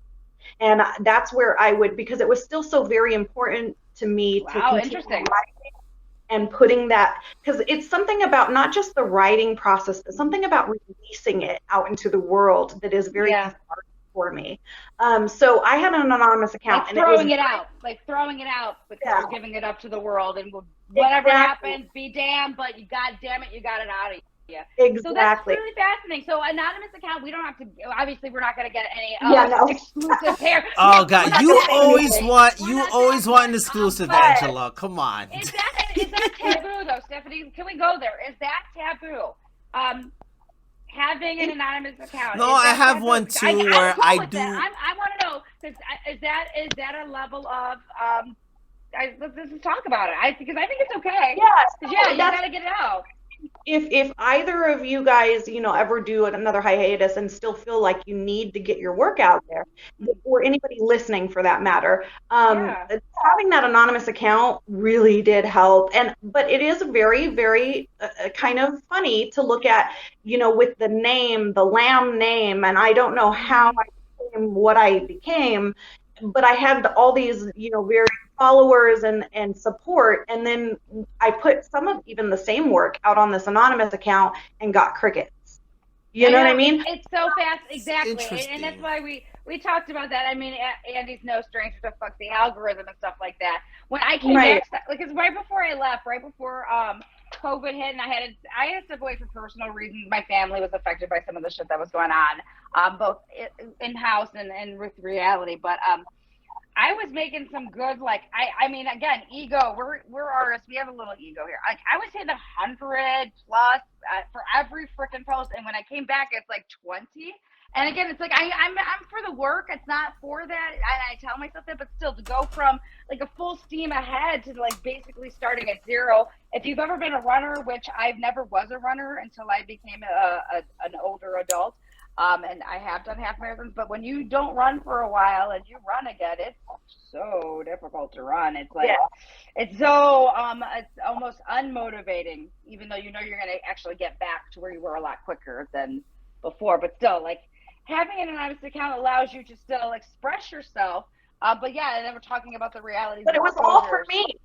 It was all for me at that point. And that was the beauty of it, I think. And I don't think I'll ever, even on the Lamb account, ever get back to the days where I, had hundreds of likes or 100. Yeah, again, it wasn't even about that. But here's what I wanted to say, because also, too, it's also nice to put out something that people don't know it's you, and they're not attaching any part of your face. Because sometimes people just write words, and they're just words, and they're nothing at all connected to them, but just words, because words are words, and we can weave them however we want to. So I like the idea of it, and guess what, folks?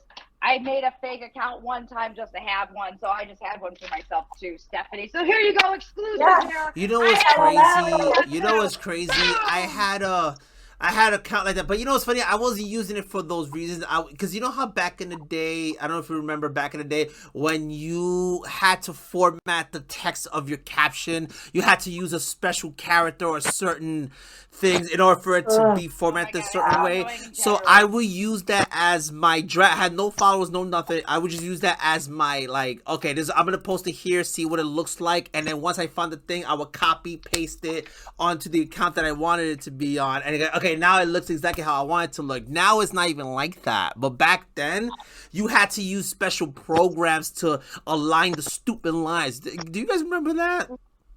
Oh, I do. Yeah, because everything was about aesthetic. You know who was big on that? You know who was big on that? I really put me onto that was Brett.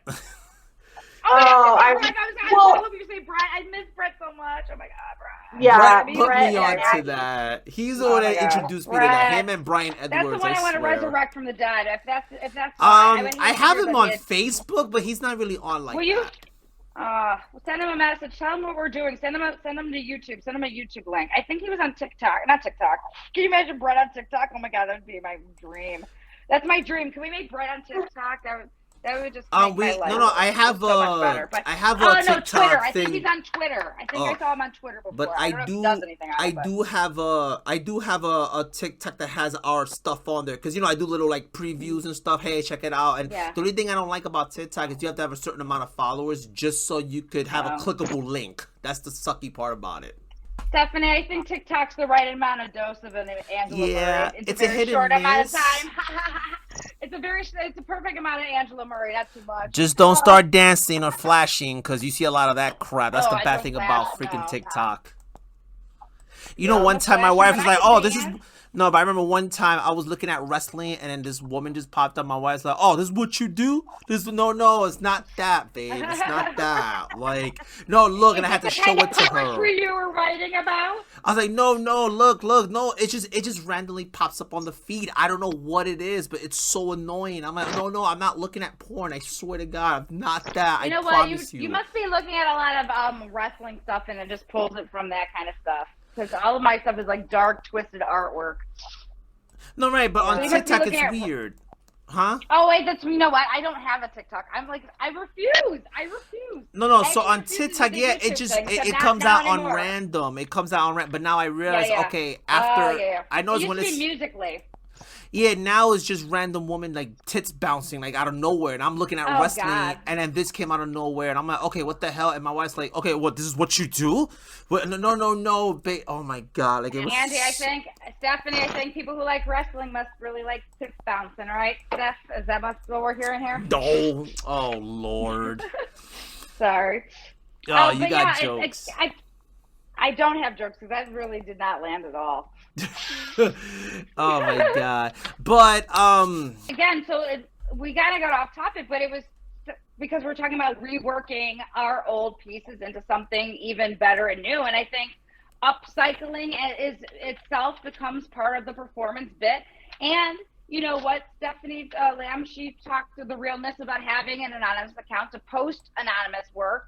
But there are people out there that use anonymous accounts for not like the right reason. So that's why we talked about, you know, the taboo a little bit. But again, we're here for the work. So we're not here to talk about any of that because we're here to talk about the amazing stuff that Stephanie Lamb's been doing. So again, if you haven't checked out all of the Quillkeepers Press, definitely head that way. They're supporting us. And they're not here for the money. They're not here for the fame. They're here to create a community where we are showcasing this amazing artwork and medium, because that's what, you know, the youth is really there. Like hearing from our high school age, they're feeling this and they're wanting to create as well. Also, we have the Grateful Anthology. Please submit for that. We have until June 4th. All the details, Stephanie walked us through how to do that. Again, you can always get the details off of her page and, of course, Quillkeepers Press. And they don't just do anthologies, even though there's going to be an amazing spoken word anthology dropping out this June. While they're getting the new submissions, the next one is going to drop out in June. And I know I'm definitely going to check that out. We already have some friends we're going to try and hook up and get some more tangible, high-quality audio versions of the spoken word. But Stephanie, other than that, like what else is left coming up in the pipeline for you personally? What else is next? Because you got it all. Like you don't stay still. You move, and you're bringing us with you. So where are we going?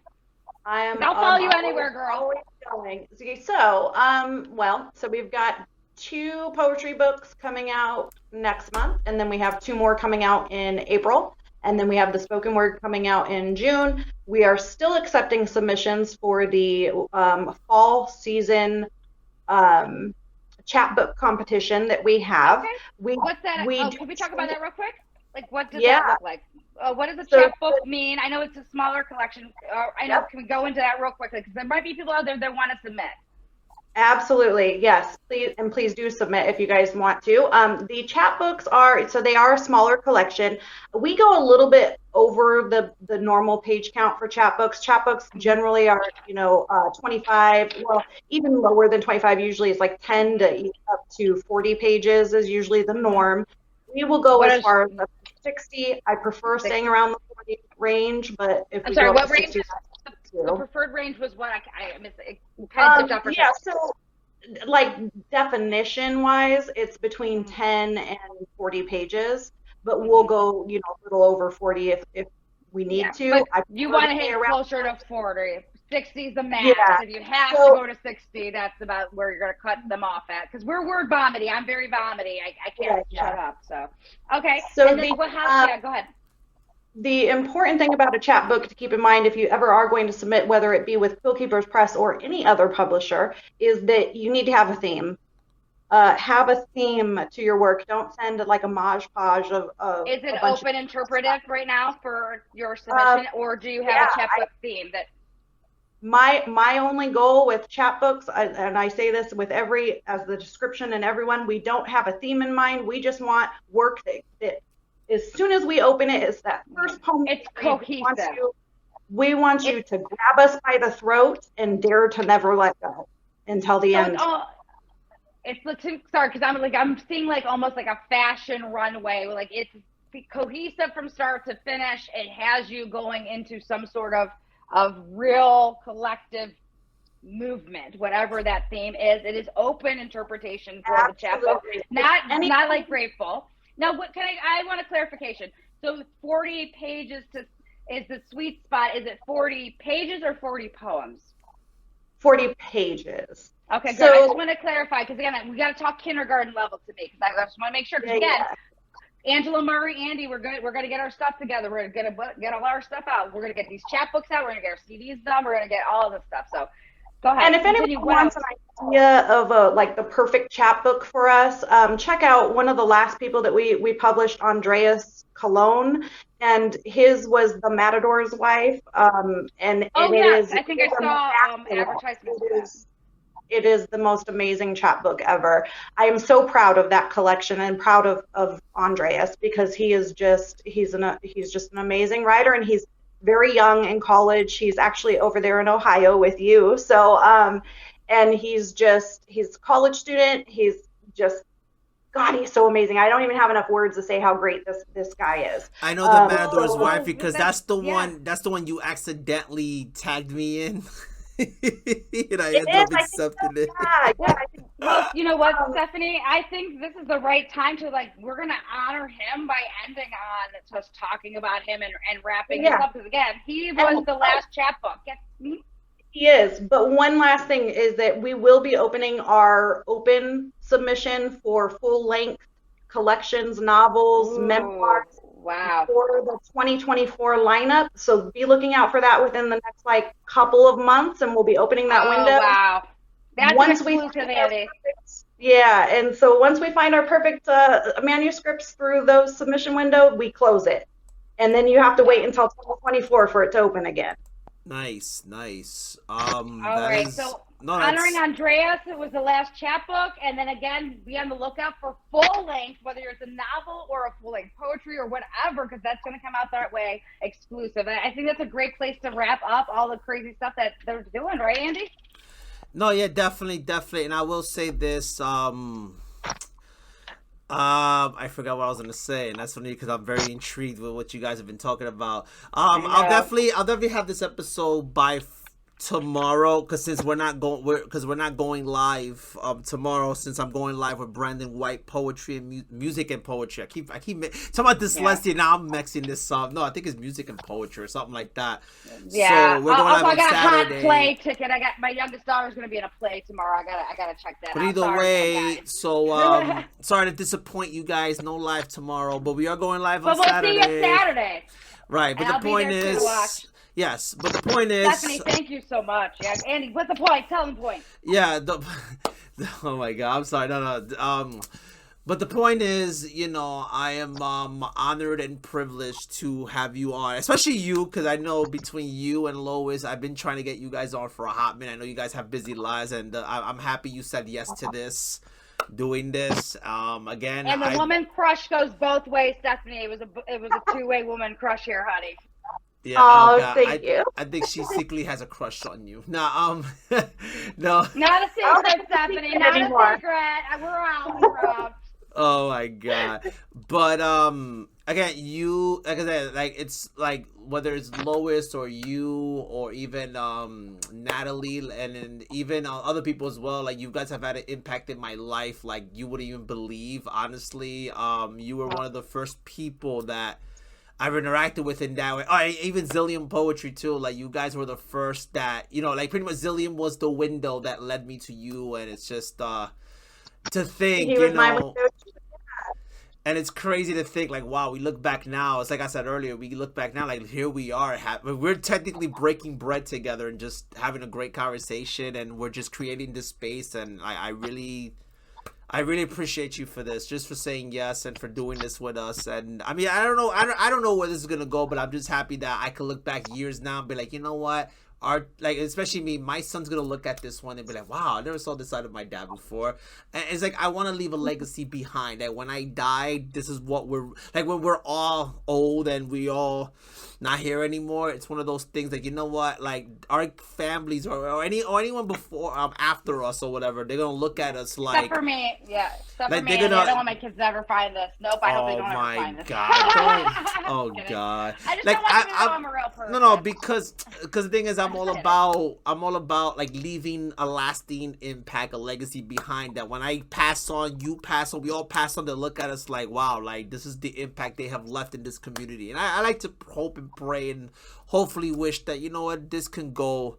I think this community could really go bigger than what it's ever been. I mean, if Allen Ginsberg can do it back in the 60s, and this is a whole different time, there's no reason why we can't. We have the resources for that. We just have to be together and just be on the same page and just let's make this Renaissance revival thing happen, because no more competition, no more stupidity. Let's just write and have that impact. That's the way I see everything. I think I just want to raise you. We're gonna laugh. We're gonna cry, That's but so we're funny. gonna laugh first. We gotta laugh first, and Yeah. nobody's allowed to be uncomfortable or awkward in our space. I always tell everybody the only person who's uncomfortable ever with Andy and I is me, and I don't get uncomfortable. There's just not made that way, unfortunately. That's why I don't mind falling on my face, and that's part of the fun that we're gonna have here today. So, oh my gosh, Good. Andy, what a great way to wrap that up. Word. I don't think it's So anything better than that. any last thoughts? Any last final thoughts, Stephanie? I guess just on the Quillkeeper end is just, we are a traditional publisher, which, by definition, that means that we pay you and, obviously royalty cuts, but we also do have, if you're looking to self-publish, then we do have self-publishing packages can help you with that. So there's now, no excuse for anybody out there. We have a friend in here who can help you with your publishing questions, your goals. They can help you.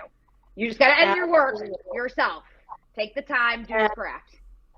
Yeah, and all of that aside, just thank you guys so much for having me here today and for just the friendship, the kinship, I feel like we're all kind of these kindred spirits here in this room, and we all identify with each other, and it's kind of neat to see all of the parallels that I have with you, Angela, and then with you, Andy, and you two have. And it's just a very beautiful thing, and I felt like this whole idea came together very organically, which I'm a huge fan of when things come together organically. Yes. And it really did. Yeah. Amen to that. I love what y'all are Beautiful doing, and of course, if there's ever anything that I can do for you guys, you're doing it. You're doing it. You're making history. You're helping us because we need people like you. We can't all just write. We need people who are also helping us showcase our writing, because I don't know. I just write and I throw it away, and you know what I mean. It just comes out of me like, oh my gosh, Andy's like, I'm peeing poetry, and that's all it is, and I don't do anything with it because nobody wants my piss. You know what I mean? But but you guys are showing us that it's not piss. It's something that we can actually turn into art. It's not piss, Angela. You know what's funny too? Because I've been writing since junior high school, and you know what's funny? It's just to think that my dad used to write, and I used to look at him writing. I'm like, what is he writing? But that's I don't want to say this, but that was the seed planted that made me start writing. I'm like, you know what? I want to write something, but I didn't know what I was writing, and it just evolved into what this is today. If I show you, I have all these papers from junior high school, like broken notebooks, napkins, and even because sometimes on the train I would find these notebooks. I don't know why, it was so weird. I would find notebooks on the train and someone wrote into it. I said, oh, someone lost this, oh, it's mine now, and I would just rip the pages and just write my own shit on it. Like it's just weird. Oh my God, Stephanie, are you a notebook person? Are you I'm a stationery guy. I love stationery. Oh my God. Yeah, what do you do, Stephanie? I'm a sucker for stationery. I do both, because I've got all my personal work is done on the computer or on my phone, because I'm always on my phone. So then it goes into my OneDrive or my OneNote. Oh, you're a OneDrive person? Oh, I'm a Google Drive. Microsoft. Yeah. Well, I have both. I have both. I work trash. Google if I'm on my phone, but OneDrive if I'm on my computer. And then I'm a list person. Everything, I gotta write things down in a list, otherwise it escapes me. I forget. I'm the same way. I am the same way. I don't have to keep the list. I have to write it down though. If I don't write it down, I have to keep it. I gotta write it down though. Oh yeah. Yep. That's true. That is a beautiful thing.